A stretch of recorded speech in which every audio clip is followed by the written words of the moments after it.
Well, there's good news and there's bad news. Bad news first. I think we killed the $100 overhaul challenge engine. Problem being that we had so many electrical issues and we spun the motor so much and we were in a hurry and we had a schedule that we were trying to keep, and eventually it just kind of locked up, and that's never good. So we're going to pull it out and see what the situation is with it. In the interim, I've taken our Milwaukee motor, the one that we got down by Chicago, and gotten that all set up to go in and take its place. So we're still planning on going on a road trip, but we're about a month behind. The good news is that worked on a relatively clean engine for a change, pulling one of these out. So that's always a joy to experience. Alex, let's do it.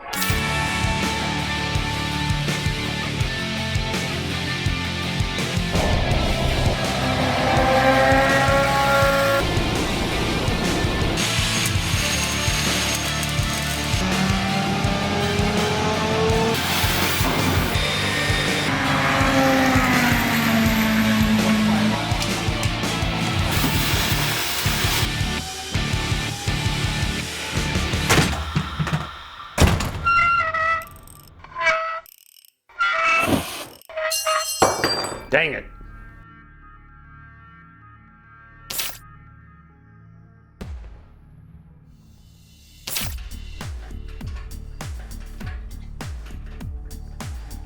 Let me just get underneath it and make sure everything's disconnected under there. Motor mount, we got to gain some clearance on the transmission tunnel in order to pull it up higher. All right, I think we can go ahead and pull it out now.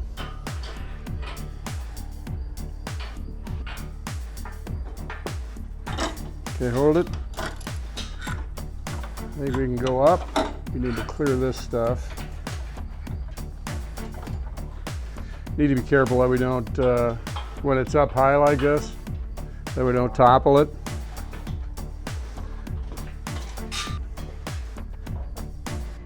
Good. All right, I'm gonna hold it like this, and if you can pull it out, good.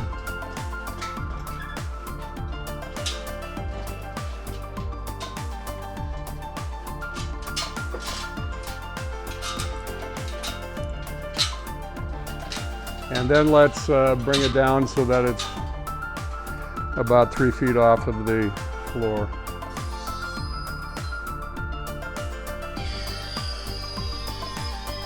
That's good. All right, well, we got it out. No blood. How about you, Alex? No blood.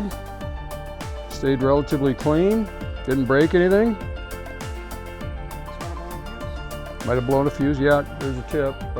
Disconnect your battery when you're doing this stuff, which we neglected to do.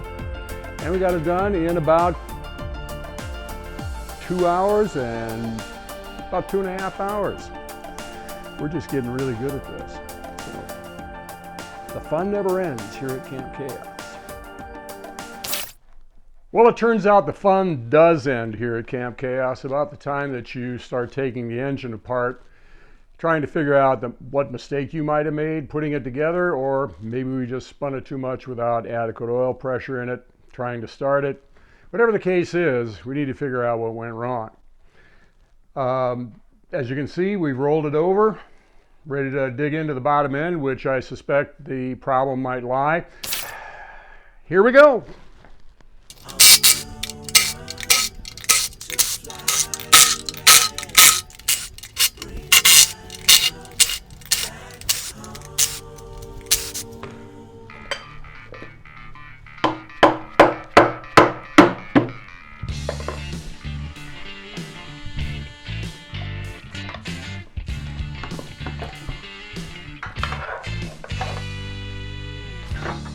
Search myself, the mirrors of my life, down around the road. As you see here, we got a lot of the gray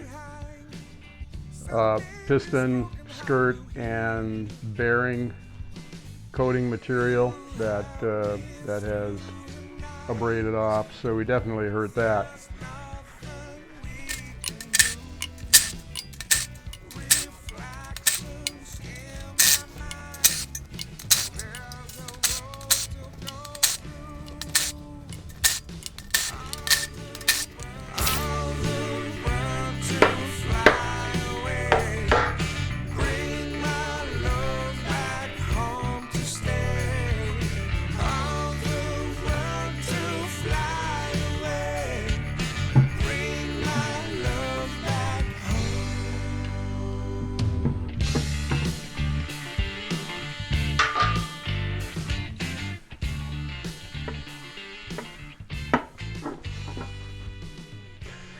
Well, we've got the crankcase opened up, and whatever the problem is, it should be in our field of view right now. Now remember we said that there was a horrible metallic screeching noise that was coming from the back of the engine. I would suspect that it's the rear main bearing, just based on where the noise is coming from, and that would be right here. So what we're going to do is we're going to loosen that up, and if it's the problem, this thing should start moving.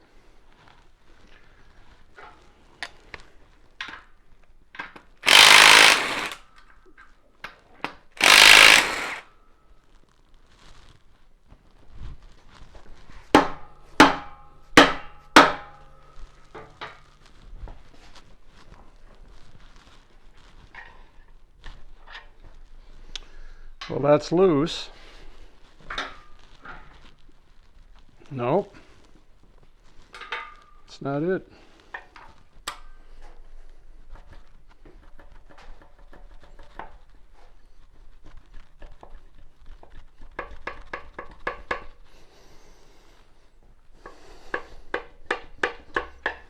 Now the reason this is so difficult to remove is because it's essentially glued in with RTV. Bearing looks good. Crank looks good. Okay, good news so far. What we're going to do is we're going to keep moving forward here until something starts loosening up.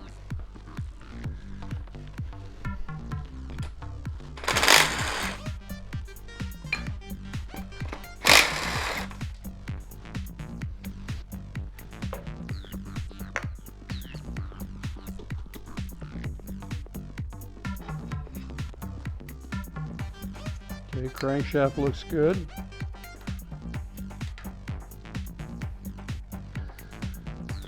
Again, you can see the vestiges of the dry film lubricant, but the bearing looks good.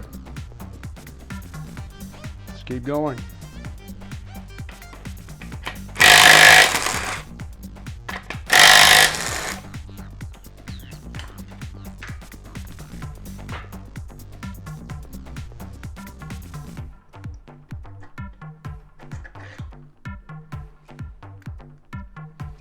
Crank looks good.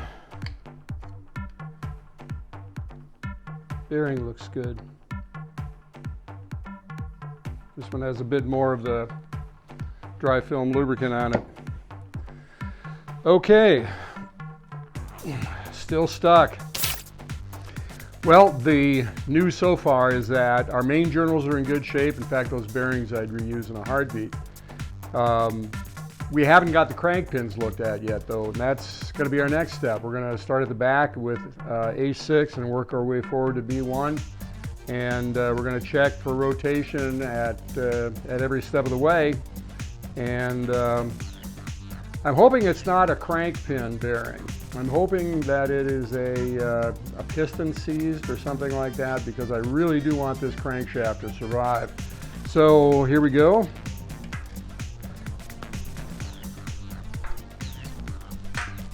That's loose, and the crankshaft isn't.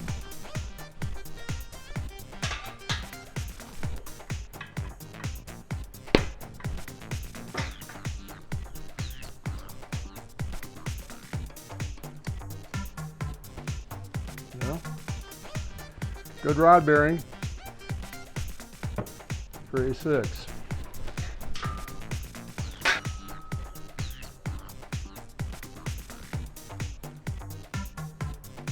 So far, so good. Now that obviously isn't the problem, and we really don't have to do this. If everything looks normal on a cylinder, as far as the bearing is concerned, we really don't have to check for rotation, because there would be some very obvious signs that that there's an issue of some kind. You would see a bearing and a crank pin journal pretty torn up.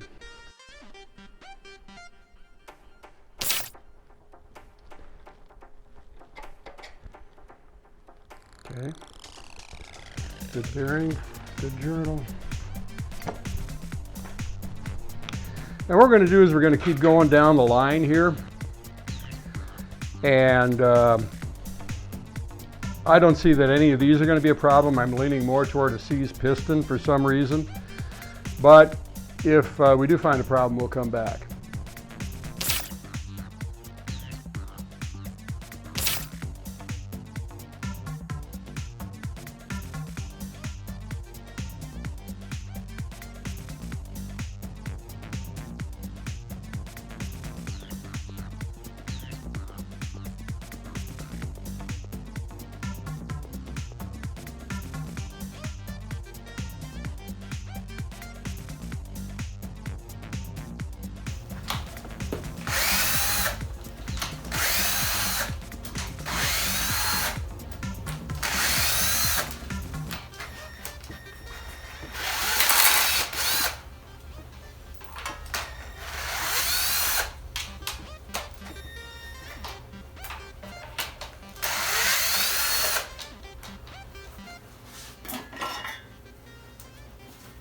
Nice. Looks very good. Now I'll have to pull the bearing saddle or the bearing caps off to just double check to make sure that we didn't sustain some damage up here. But I think that the oil transfusion, the oil shows up here first, I think. So everything looks very, very good on both sides at this point.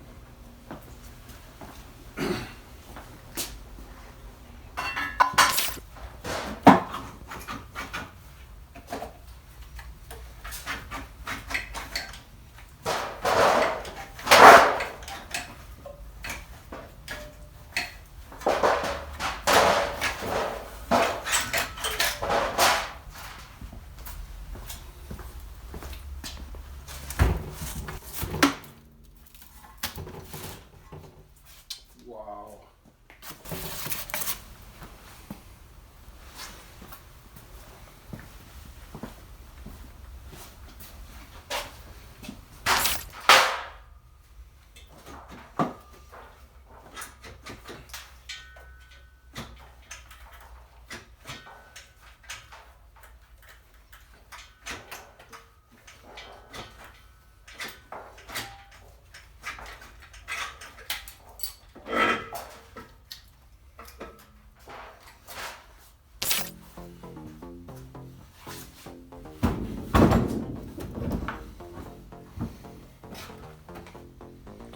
Same thing. Well,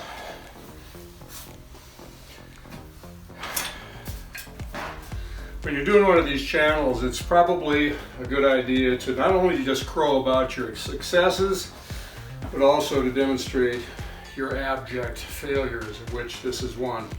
If you look here, you can see bits of piston ring and cylinder, and this is pretty awful. And I'm wondering if the our cylinder head gaskets may have failed.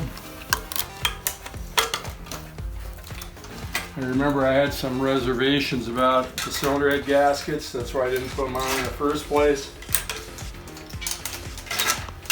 because they appeared to have been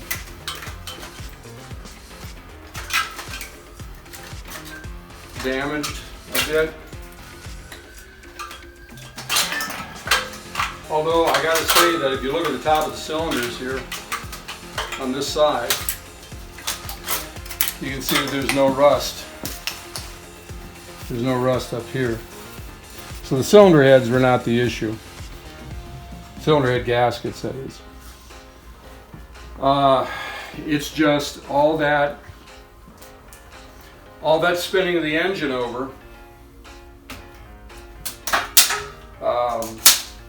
washed all of the, and the fact is I got 20W50 that I lubricated the pistons and the rings and the cylinders with before I installed them. And usually this is the first time I haven't had an engine just kick off right away. So clearly just 20W50 is not enough. I think what I would do next time is perhaps use assembly lube, like Levi's assembly lube.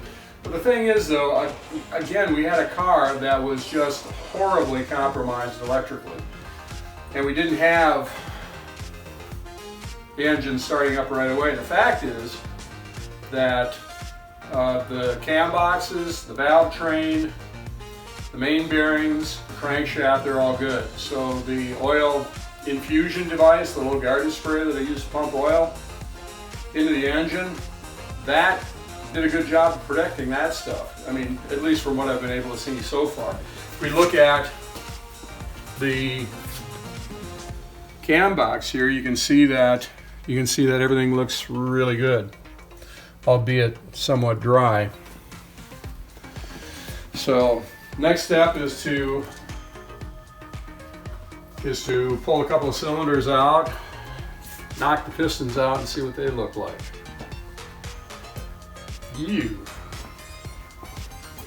Well, there's a lot of bad news, but there is some good news. Let's start with the bad news first. Finally got them loose. If you get in close here, you can see that you wouldn't know that these cylinders had ever had oil on them. That is pretty incredible. The thing is, once you've got piston rings, one of which is a scraper ring, which scrapes oil off the cylinder, hot oil when the engine is running. And you got an oil control ring, which channels oil, that hot oil, back into the crankcase, but then it spreads a new film on the way up. Except there's no new oil being thrown off the crankshaft. So eventually what happened was this cylinder got dry. The rings, as you can see right here, eventually got packed up with all the cast iron filings that are being ground off the liner. Now, you can't see this, but the rings, you can still see the machine marks in the rings. So the rings themselves haven't been worn all that much. It's just that the cylinder liner has been destroyed. Now, if we look here very closely, first of all, you can see that I've tried to remove the top piston ring here with a hammer and a chisel, and there's no way that's coming out. Maybe if a person took a torch and heated up the aluminum, we might be able to spring that free, but there's really no point. These pistons aren't going to be reusable. But the good news here is that I'm really pretty impressed with all this crap going on up here. The skirts still look pretty good because of the dry film lubricant. So I'm a real fan of that stuff. I mean, if you look at that cylinder and look at this piston skirt, there's a big disparity between the two. So I'm in on dry film lubricants. Now, it was my hope that we would be able to just pull these cylinder heads off, set them aside, do minor cleanup, and then just bolt them back onto the next engine. But if we look at this, we can see that we've got some pitting in the combustion chambers. Again, you got all that cast iron dust that's flying around in here, and you can see that. And there's also, being that this was the middle of the summer, a lot of condensation on the inside of the combustion chamber, and that resulted in some pretty significant pitting there and rusting of the valves, which are brand shiny new looking. Now they look like they've been in there for the past 30 years. Now what you might be saying to yourself right now is, Bob, That looks like a little more than just a bit of condensation in the cylinder. And I gotta say that I was thinking exactly the same thing. How did that much water get into the engine without some kind of a coolant leak? Well, we need to consider what the situation was last summer. Between the middle of June and the middle of July, it was really hot and humid. The air was almost saturated all the time. Now, how do you get moisture in air to condense? What you got to do is somehow either, number one, add moisture to the air, which we weren't doing by turning the key over, or number two, drop the temperature of the air at or below the dew point. So that is what you're doing when you're turning the engine over. Every time that piston comes down in the cylinder, it's expanding, the pressure drops, and that drops its temperature. And if the air is almost saturated to begin with, you get condensation every time that piston's coming down. So in effect, it's raining inside of your engine. So these, which were what I felt some really, really good heads, and they still have that potential, but they've got to come apart and we pretty much have to start from scratch on it. Although the good news is that the oil infusion device delivered adequate oil to the cam boxes, so the camshaft, the tappets, and all that sort of thing, the bearings, they all look really good. Same thing down below here in the bottom of the crankcase. We've got the dry film lubricants that saved the bearings and the crankshaft, and that was my big concern. You can order up pistons for these things, but crankshafts not so much. You got to kind of go with what you got. And what we got here is a crankshaft that looks pretty much the way that it did when we put it in. So it's not the outcome I wanted, but the worst case scenario would have been had we actually, about halfway through this process, got the engine running and tried to take a road trip with it. We would have left with a pretty wounded engine. Major defeat, but you know what? It makes good YouTube video. So if you like what you see, subscribe, like us, follow us on social media, and we'll see you the next time on the Camp Chaos Chronicles. And we're going to have a little more fun then.